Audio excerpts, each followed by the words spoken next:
Hello, hi, welcome once again to M5's English language learning program, Let's Speak English.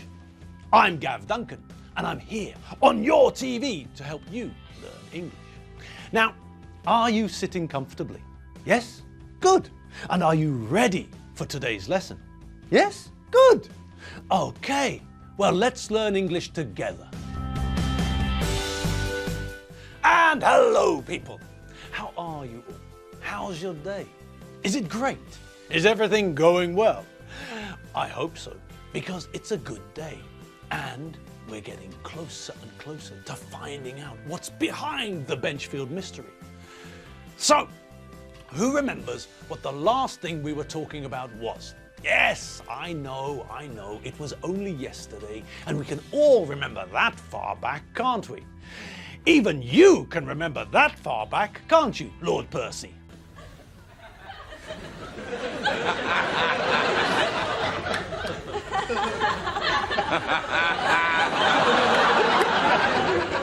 Oh dear.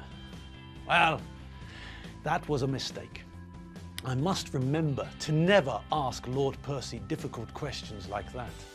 All right, let's just forget about Lord Percy and just get on with things, shall we? We all know what the last thing was, the last thing that we spoke about yesterday. But just to make sure, let's quickly recap what we learned at the end of yesterday's lesson. Okay? Okay. All right, now we were looking at the idea of compensation, the idea of compensating for something. So we know that if we use one meaning of the verb, we're talking about the fact that I know that you need to get something to try and rebalance the situation. If I killed your dog, for example, an extreme example, I know, but if I killed your dog, I might try to compensate you by buying you a new dog. If I damaged your car, then you might take me to court to try and get compensation from me. Think about insurance companies. They are there to compensate you if some sort of damage happens to your car or house or something. Now, we also know that there's another meaning of the verb to compensate, the idea of trying to restore balance, the idea of trying to make up for a difference in something, trying to act against something. If we're having a conversation and there's a lot of background noise, then I will compensate for the noise by speaking louder, possibly by shouting. When I do this, I'm trying to restore the balance. I'm trying to compensate for the extra noise, which makes it harder for you to understand. Okay, now what about your brain? Yes. Your brain compensates or tries to compensate to make things easier for you. Imagine a situation when someone stops you in the street and asks for help. Maybe this person is asking for directions or something. Now, imagine that this person doesn't speak English very well. Maybe they don't know the correct vocabulary. Maybe their pronunciation, the way they speak, the way they say English words, the way they pronounce English words, the sounds they make when they're speaking English. Maybe that's not 100% correct. Maybe they've got an accent. So there are lots of potential problems, lots of possible areas where we could have difficulty in communicating. But what does your brain do? That's right. Your brain recognizes that this is a different situation. Your brain recognizes that this situation requires or needs you to concentrate more. So you start to watch the person more closely. You start to watch what their hands are doing. If someone is asking you what time it is, then it's very likely that they will tap or touch their wrist. We all do it. It's a natural thing to do.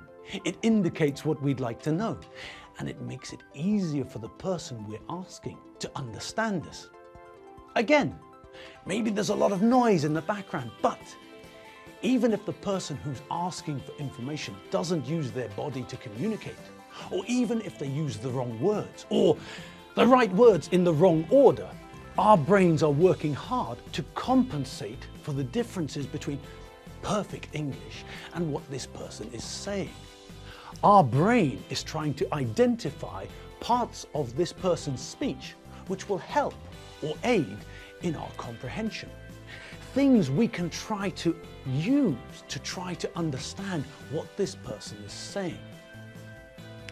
Look at this video clip and see if you understand what IR Baboon is asking the girl. Why you are for to cry? Now, that wasn't very correct English, was it? No. But did you all understand it? Was it comprehensible? Yes, it was, wasn't it? I mean, that question was all wrong. I know that. Why you are for to cry? For a start, about the only correct parts of the question are the fact that he started with the correct question word, why, and he finished with a question mark.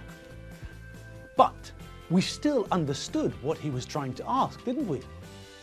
All right, now, what else is wrong with his question? Well, he's talking about something which is happening now, as he speaks. So, which tense should he be using? Yes, that's right. If we're talking about something which is happening now, then we normally use the present continuous, don't we? Yes. And how do we make the present continuous? Well, we need the verb to be and the ing form of a verb. And what about word order? Well, yes, if we're making a positive statement, then we start with the subject and follow with the correctly conjugated form of the verb to be and then the ing form of the verb we want to use. Okay, so where would that take us? What's the verb we want to use? The main verb in this sentence is the verb to cry. And as we all know, there's no point in crying over spilt milk. But that's not important right now. So, which subject is he using in the sentence? Yes, well done. The subject is the second person singular, you. So, what's the correctly conjugated form of the verb to be for the second person singular? I am, you are. Good. So, if we want to make a positive present continuous sentence about the second person singular using the main verb to cry, then we get subject, verb to be, main verb in ing form, which gives us what? You are crying, you're crying. Great. And what about the negative? Well, what do we add to the mix to make the sentence negative? Which word do we always see when we're talking about the negative in English? That's right. No, no, no. Good God. I told you to get rid of that photo. Get rid of it. Throw it away. Chuck it out the window. No, the word we're looking for is not, I repeat, not chimpanzee. The word we're looking for, the word we need, is the word not. So, in order to make the sentence negative, we have to add the word not. And where do we put it? You are not crying. You're not crying. You aren't crying. Excellent. Yes, when we want to change a sentence in the present continuous from positive to negative, we add not, and we place the word not between the correctly conjugated form of the verb to be and the main verb. And as you could see in the examples, when we abbreviate, when we shorten the sentence, we have a choice of which direction we can abbreviate in. Do you all remember? We can either connect the correctly conjugated form of the verb to be, in this case are, to the subject, in this case you, which means that we get your. Then we follow with not. Alternatively, we can leave the subject on its own and connect the correctly conjugated form of the verb to be and not, which means that we get you aren't. Now, what else do you all remember about abbreviating to the left and abbreviating to the right? There's something we have to be careful of, isn't there? Yes, that's right. There's one subject where we can't do this. Can you all remember which subject that is? Yes! Correcto doodle-doo. The one subject where we can't do this is the first person singular. I am not crying. I'm not crying. I amn't crying. Ugh. So, although we can do the same thing with almost all of the subjects, you're not, you aren't. He's not, he isn't. She's not, she isn't. It's not, it isn't. We're not, we aren't. You're not, you aren't. They're not, they aren't. We need to remember that when the subject is the first person singular, then we can only abbreviate one way. All right, now what next?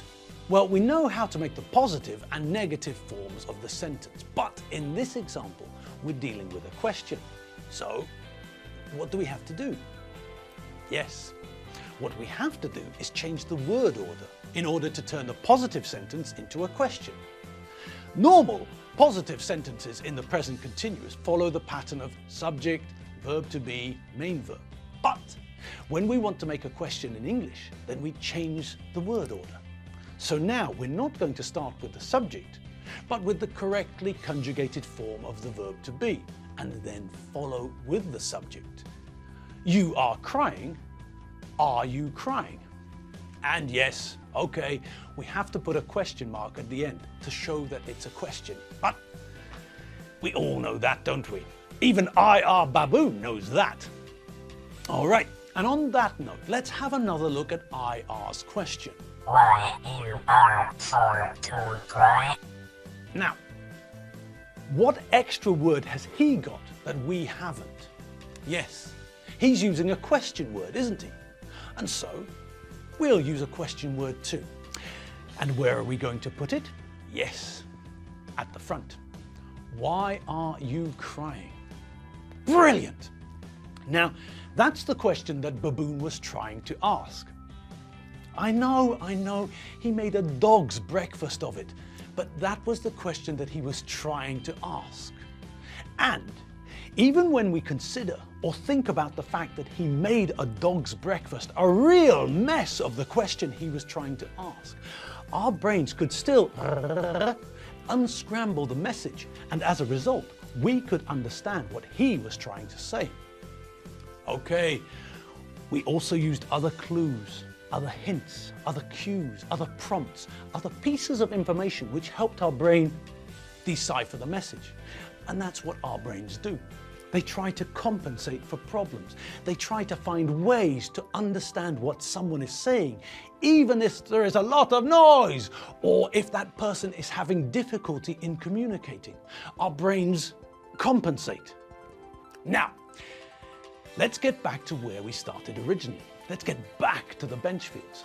Now, who can remember what started us talking about compensation? Yes, that's right. It was the conversation that Alfredo and Dave were having, wasn't it? Dave was telling Alfredo why he was in the supermarket, and he used a word which is identical in pronunciation to another word. And Alfredo misunderstood, didn't he? Alfredo asked why the man was asking for police helpers, the play police. But while Alfredo was asking Dave for an explanation, his brain was racing, trying to compensate for the fact that he didn't understand. Alfredo could see that the situation wasn't logical. There's no logical reason why the security manager would ask for police community support officers. So he was trying to compensate for his lack of understanding. He asked Dave to explain, and all the time his brain was working at full power, trying to identify what Dave meant when he said what Alfredo thought he said.